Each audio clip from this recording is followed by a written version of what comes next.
Long time no see.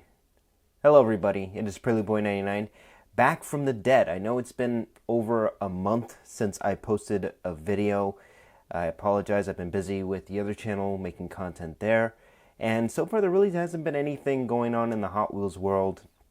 Of course, I could make some commentary videos or show you my collection, but I always feel like those videos don't do as well, unfortunately. I don't think that's something you guys would be interested in.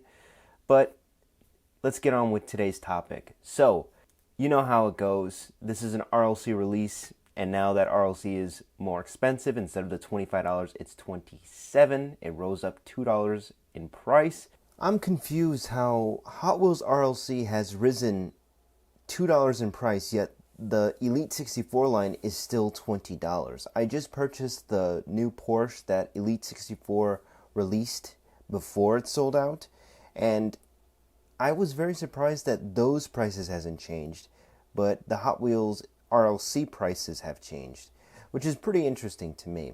I don't know if this is because of tariffs. I don't know if it's just Mattel wanting to have a bigger budget so that way they can have better QC, or maybe they're just being more greedy. I'm not entirely sure. I'm not going to rule anything out at this point, but RLC is $2 more expensive. It is going to be $27.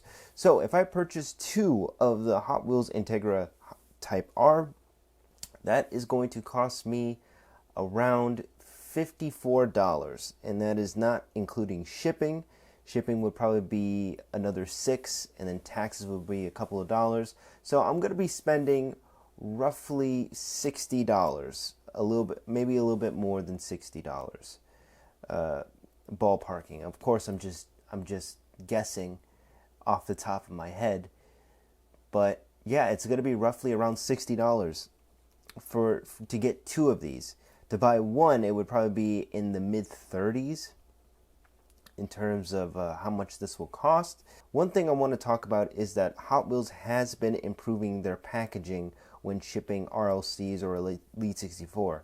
Whenever I open a package, it's not just a box with a Hot Wheels RLC inside it with two packing bubbles. It's actually a box within a box, and then there's packing bubbles. So I really do appreciate that Mattel is taking the packaging more seriously this time around. I know there's been a lot of people that have been upset that Mattel hasn't been doing their due diligence with packing RLC properly. I know some people have gotten unglued blisters, they've gotten bent cards, they even got RLC without the blister protector. So kudos to them. I like that they're improving the packaging of RLC. That was like one of the largest problems that's been affecting RLC and Elite 64 or other products of Hot Wheels or other brands of Hot Wheels that exist in the Mattel's Creations website. So, $27. Is this going to be a deal breaker for me? No, it's not, because this is going to have the badge and pin. It's going to be a membership car. It's not a huge deal to me. Yes, it's $2 more expensive.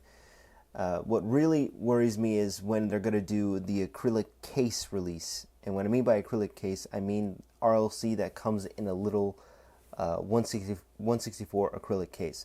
Those are the ones that I'm more concerned about, because those seem to have gone up to $37 to $32. So they're starting to rise up in price, because as inflation has hit many hobbies, Hot Wheels seems to be one of them.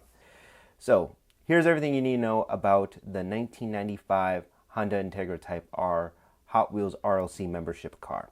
Because this is a membership car, I really don't think that this is going to stay in stock for long, because for one, it is a JDM Hot Wheels RLC, and those always sell out. And this one is in a very special color. This is the first time that the Honda Integra Type R is in a Spectraflame color, and this Spectraflame color is auto blue.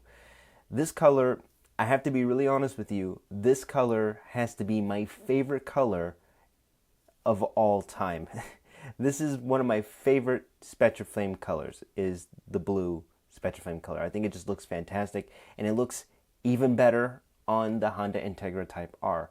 I think this is the best color that the Honda Integra Type R has been shown in, because this blue looks very similar to the Honda Civic Si, the very first one that was released in 90, I forgot what year it was in, but it was the EM1 Honda Civic Si, and it was in this kind of bluish color. So it's kind of like a callback to that, which I think is a very, very brilliant callback, if you ask me. I think that was a nice nod to the Honda Civic Si, the very first Honda Civic Si.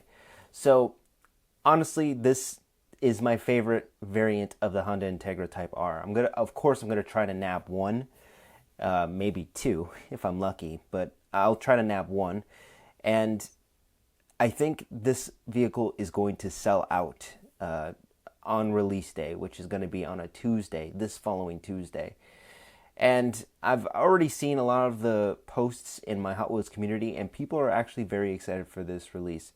So let's just look at all the features that this casting has. So the features are an opening hood, but this time it actually has a different valve cover color. The previous two variants had a red valve cover. This one is going to be blue. It's nice that they changed the valve cover, although it would have been cool if they would have just left it red. I know I complained for the last RLC that it wasn't yellow valve color, since the casting last time was yellow, but having it red would match with the badging on the front of the car, the red Type R badge. I think it would have been a nice little color combo, but having it blue is also pretty nice. It has a 6-spoke mag wheels with silver hubs. So I believe that these wheels are pretty much the same. If I can look, these wheels are the same wheels that the Honda Type R has, like the very first Hot Wheels RLC Honda Integra Type R, the white one. The body is largely the same. I'm not seeing any color details with the seats. I think the seats are going to be the same, just plain black, but it's just a recolor of a casting we've already had. This is the third time that we've gotten the Hot Wheels Honda Integra Type R, and I think this time is the best variant of them all, in my personal opinion. Hopefully when I get my hands on it, it's going to look very, very beautiful. This is going to have a collector's patch and pin. I think a lot of people are going to go after it because of the pin, just for the collector's pin. It's a JDM collector's pin. We didn't. I don't believe the Nissan Skyline R34 had a collector pin. It probably did. I'm misremembering certain details. I know there was a badge. It's nice that this RLC has a collector pin and badge, so you guys can display it on your shelves or sew the patch in your denim jackets. That's something I'm planning on doing, or just leaving it as is. I think this is a really, really solid casting for collectors or new members of 2025. I know there's definitely going to be some people joining the membership to try to get a hold of this. Last year wasn't that great. It was just the Volkswagen Beetle, or I should say the Kawabunga. That vehicle was okay. It wasn't the greatest, but this one in particular looks really, really good. So let me know what you guys think of this video, and as always, I'll see you guys in the next one. Peace.